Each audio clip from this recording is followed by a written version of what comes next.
Congress party के और हम सब के सोनिया गांधी जी के, राहुल जी के, खड़गे साहब के उम्मीदवार इस लोकसभा क्षेत्र से आदरणीय दिग्विजय सिंह जी, प्रियव्रत जी, जिलाध्यक्ष महोदय, हमारे पूर्व सांसद नारायण सिंह जी और हम संसद में इकट्ठे थे 5 साल और मंच पर सभी पार्टी के पदाधिकारीगण, हमारे कुणाल जी जिनका भाषण आपने सुना, मीनाक्षी जी, सुरेश जी, बापू जी, और मैं देख रहा हूं यहाँ पर राजस्थान और झालावाड़ के सभी नेता दिग्विजय सिंह जी के लिए काम करने के लिए यहाँ पर आए हैं।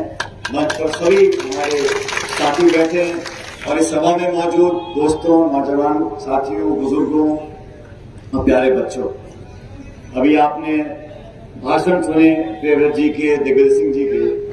7 मई को मतदान है। ये मतदान आपको देश में एक नई सरकार का निर्माण करने के लिए करना है।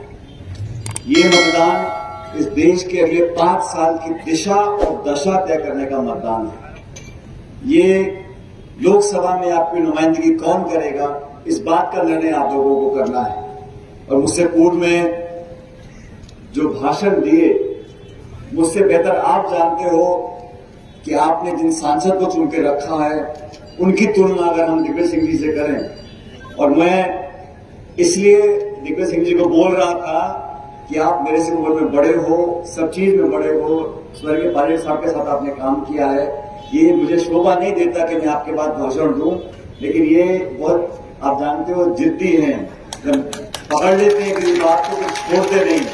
और मैं बचपन से इनको देख रहा हूं, जिस बात को ठान लिया उसको फिर पूरा करके दिखाते हैं। वो नर्मदा मैया की पदयात्रा करनी हो, भाजपा के खिलाफ मोर्चा खोलना हो, संघर्ष करना हो, पार्टी के लिए कैंपेन करना हो, हर क्षेत्र में देश के किसी कोने में जब जब कांग्रेस पार्टी ने इनको कुछ भी दिशा निर्देश दिए हैं, एक कर्मठ कार्यकर्ता के तौर पर इन्होंने सब जगह जाकर काम किया। परिस्थिति कैसी भी हो, लेकिन अपने लोगों को, प्रदेश की जनता को और इस जिले से, जिस जिले का नाम आज दिग्विजय सिंह जी की वजह से हो रहा है, मैं आप सबको बहुत सौभाग्यशाली मानता हूं कि इतने लंबे अरसे के बाद दोबारा पार्टी ने यहाँ पे इनको आपके बीच में उम्मीदवार बनाया है। दोस्तों, ये चुनाव निर्णायक चुनाव है। इस चुनाव में आपको देश में कौन सेवा देगा 5 साल, इस बात का निर्णय करना है। और आपने देखा 10 साल से जो सरकार दिल्ली में है, उस सरकार ने जिन बातों को बोलकर सत्ता हासिल करी थी, महंगाई की, किसानी की, बेरोजगारी की, काले धन की, भ्रष्टाचार की, उन सब बातों को भूलकर अब एक ऐसा माहौल बना दिया जहां निर्वाचित मुख्यमंत्रियों को जेल में डाल रहे हैं। 2 निर्वाचित मुख्यमंत्री, आपकी विचारधारा अलग हो सकती है, पार्टी अलग हो सकती है, लेकिन देश में ऐसा माहौल बना दिया कि प्रमुख विपक्षी पार्टी कांग्रेस है। कांग्रेस पार्टी के बैंक के खाते आपने सीज कर दिए, मुख्यमंत्री को जेल में डाल दिया। चंडीगढ़ में महापौर का चुनाव हो रहा था, आप सबने देखा होगा, निर्वाचन अधिकारी खुद बैठ के वोटों को खराब कर रहा है। संवैधानिक संस्थाओं को लगातार चुनौती मिल रही है।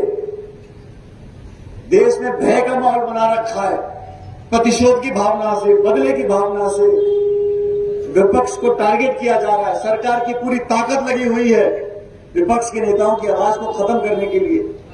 147 सांसदों को एक दिन में निलंबित कर दिया और फिर कानून पारित किए जा रहे हैं। आपने कहा किसान की आमदनी दुगनी हो जाएगी, आपने कहा काला धन विदेश से लेकर आएंगे, आपने कहा घुसपैठियों को बाहर भगा देंगे। मैं चुनौती देता हूं केंद्र सरकार को, इन 10 सालों में आपने किस मोर्चे पर काम किया? आपने भाषण दिए, टेलीविजन में विज्ञापन दिए, अखबार में फोटो छपवाई, लचीली लचीली बातें बोलकर लोगों का मन जीतने की कोशिश करी, लेकिन धरातल पर आप हर मोर्चे पर नाकामयाब रहे हो। और मुझे खुशी है, कांग्रेस पार्टी ने जो घोषणा पत्र बनाया है उसमें हमने वादा किया है, इस देश में जो सबसे गरीब परिवार है, प्रत्येक परिवार की जो प्रमुख महिला होगी, उसके खाते में प्रति वर्ष 1 लाख रुपया हम लोग देंगे इस महंगाई से मुकाबला करने के लिए। ये छोटी बात नहीं है। प्रति माह 8,333 रुपया उस महिला के खाते में जाएगा जो देश में सबसे गरीब परिवार है। हमने वादा किया है किसान को न्याय दिलाने के लिए। ये झूठ बोलते थे, किसान की बात करते थे, किसान का दर्द समझने वाला को दिल्ली में बैठा ही नहीं है। ये जो शासन कर रहे हैं इनको कोई लेना देना नहीं है, ना किसान से, ना खाद से, ना बीज से, ना बिजली से, ना पानी से। इनको सिर्फ बात करनी है हिंदू की, मुसलमान की, मंदिर की, मस्जिद की। और नए नए भाषण अब कह रहे हैं कांग्रेस का राज आ गया तो बहनों के मंगलसूत्र छीनकर औरत को दे देंगे। कांग्रेस का राज आ गया तो घर में अगर 2 भैंस है तो 1 भैंस छीन लेंगे आपकी। मुझे समझ में नहीं आता, कांग्रेस को 55 साल जनता ने सेवा का मौका दिया। इन 55 सालों में कांग्रेस ने क्या क्या नहीं दिया। राजीव गांधी जी ने अधिकार दिया, संविधान में संशोधन किया, पंचायत से लेकर प्रमुख और सांसद तक हर जगह आज हमारा SC ST OBC वर्ग के लोग जो काम कर रहे हैं, चुनकर चुनाव जाते हैं। महिलाओं को आरक्षण दिया 50% का, खेती करने वालों को जमीन का अधिकार इंदिरा गांधी जी ने दिया। सोनिया जी की वजह से आज देश में नरेगा का कानून है। और हमने तो दिया है, जनता को दिया है। मनमोहन सिंह जी ने 76,000 करोड़ रुपए का किसान का कर्जा माफी की। हम लोग देते हैं, नीति निर्माण करते ताकि लोगों की मदद हो। आप क्या करते हो? आप देश के हवाई अड्डे, रेलवे लाइन, बिजली घर, खान, वो सब औने पौने दाम में चंद लोगों को दे दिए। 16 लाख करोड़ रुपया चंद उद्योगपतियों का कर्जा माफ कर दिया। खाई बढ़ गई है दोस्तों अमीर गरीब की, सुधरने वाला कोई नहीं है। पेट्रोल डीजल देसी घी से महंगा हो गया। गैस का सिलेंडर 1100 का बिकता था, अब जाके कंपनियों में जो वोट पड़ा है। अब वोट ऐसी चीज है कि लोग बात करते हैं, अखबार टीवी में नहीं आएगा, लेकिन लोगों से बंद कमरे में बात करो, कैसा आप जान आते हैं। भाजपा का राज खत्म होने वाला है, लेकिन सबसे महत्वपूर्ण है मध्य प्रदेश में हम सरकार नहीं बना पाए, लेकिन एक दोबारा मौका हमको, सबसे महत्वपूर्ण है मध्य प्रदेश में हम सरकार नहीं बना पाए, लेकिन एक दोबारा मौका हमको मिला है। और मेरी तो आपसे नाराजगी भी है। मैं तो विधानसभा क्षेत्र में प्रियव्रत जी के लिए वोट मांगने आया था। आपने बापरे का बछड़ा लगा रहे यहाँ पर भी 13,000 वोट से रह गए। लेकिन आप लोगों को मैं सचेत करने आया हूं।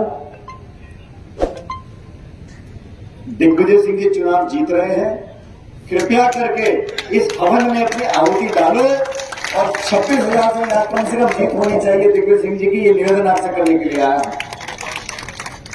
सोनिया गांधी जी ने, पूरे गांधी परिवार ने, खड़गे साहब ने जब दिग्विजय सिंह जी को बोला, तो वैसे भी सांसद है राज्यसभा के, लेकिन आप लोगों का मान सम्मान रखने के लिए, संसद में आपकी आवाज को बुलंद करने के लिए आप सब लोगों के बीच में आए। जैसा खुद कह रहे थे, आपके भरोसे पर चुनाव लड़ रहे हैं और पूरी बीजेपी की ताकत, सारे मंत्री, मुख्यमंत्री, प्रधानमंत्री सब टूट के पड़े यहां पर, ये देखने के लिए कि हम भी देखते राजा चुनाव कैसे जीतेगा। अरे चुनाव जीतेंगे, डंके की चोट पे जीतेंगे और बहुमत से जीतेंगे। आपने 2 बार जिनको वोट दिए उनका भी काम आपने देखा, और 4-5 दशक से खून पसीना मेहनत कर इस क्षेत्र का, जिले का तो नाम रोशन किया है। आज उस मजदूरी की दिहाड़ी देने का समय है। भूल जाओ जाति, बिरादरी, धर्म, ये सब बातें भूलकर कांग्रेस पार्टी सबका परिवार है, 140 साल पुरानी पार्टी है। मैं तो विशेष रूप से, मैं कल छत्तीसगढ़ में था, आज मैं वोट मांगने आपसे आया हूं। कोई साधारण प्रत्याशी नहीं, आपके अपने हैं, आपके माननीय हैं, और मुझे खुशी होती है बोलते हुए। इतना लंबा राजनीतिक जीवन रहा, प्रदेश अध्यक्ष, सांसद, विधायक, मंत्री, मुख्यमंत्री, सब पदों पर रहे, लेकिन मुझे फक्र है इस बात का कि इनके दामन पर कोई छींटा नहीं है, कोई कीचड़ नहीं है। ऐसे कितने लोग राजनीति में जो दबंगी से बात को बोलते हैं और हर चुनौती का मुकाबला करते हैं। आप सब सौभाग्यशाली हो, मेरा निवेदन स्वीकार करो। 7 तारीख को पंजा छाप अपनी पुरानी पहचान है, इस पर बटन दबाकर दिग्विजय सिंह जी को संसद में भेजो। लोकसभा में जाएंगे और जो बदलाव पूरे देश में हो रहा है उसके भागीदार आपको बनना है। ये लोग पहले बोलते थे 300 पार, 400 पार, 500 पार, अभी सब चुप हो गए, अब कुछ नहीं बोल रहे। कह रहे हो अब वो समझ गए कि हमारी जमीन खिसक रही है, और 10 साल का पूरा समय दिया। आप लोगों को देखना पड़ेगा, तुलना करनी पड़ेगी। 10 साल की ये सरकार है और 10 साल के मनमोहन सिंह जी की सरकार की शिक्षा का अधिकार, सूचना का अधिकार, खाद्य सुरक्षा का अधिकार, रोजगार का अधिकार, वो सारे काम हमारी सरकार ने किए।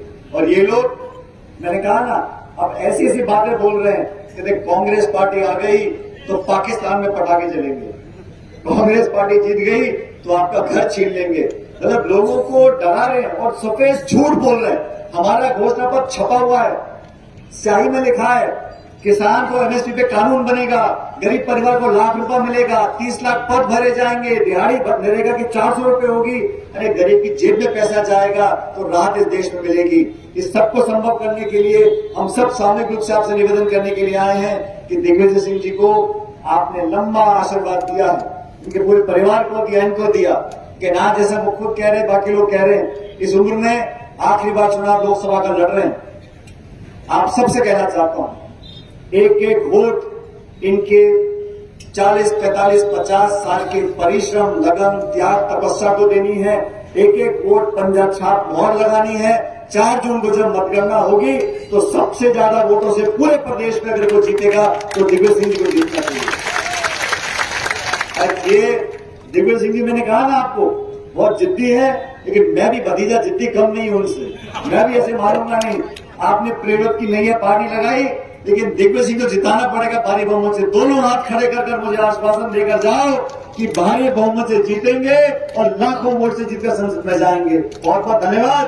भगवान आपको खुश रखे, हमेशा फूलो आगे बढ़ो और आपका आशीर्वाद हमें बना रहे। बहुत बहुत धन्यवाद। जय हिंद, राम राम साहब।